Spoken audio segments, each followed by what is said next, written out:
નમસ્કાર.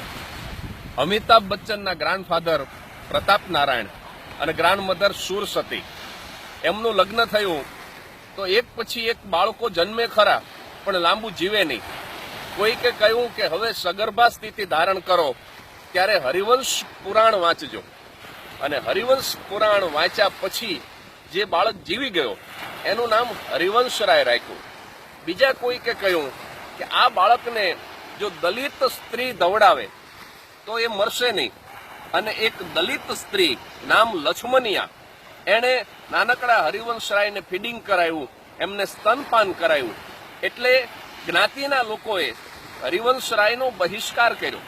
એમની મૂળ અટક શ્રીવાસ્તવ, ઉત્તર પ્રદેશના બસ્તી જિલ્લામાં આવેલું શ્રાવસ્તી ગામ, એમાં રહેતા એમના પૂર્વજો એટલે એ શ્રીવાસ્તવ કહેવાયા. પણ પછી જ્ઞાતિના બહિષ્કાર પછી હરિવંશરાય જ્યારે નાના હતા ત્યારે એને બચ્ચા બદલે બચ્ચન કહેતા એના મા બાપ, એટલે એને બચ્ચન અટકનો સ્વીકાર કર્યો.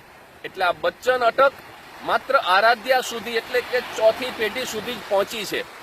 પણ કાયસ્થ કુળના લોકોએ આ પરિવારને નાતબાર મૂક્યો કે એને દીકરી આપશું નહીં, એની દીકરી લેશું નહીં.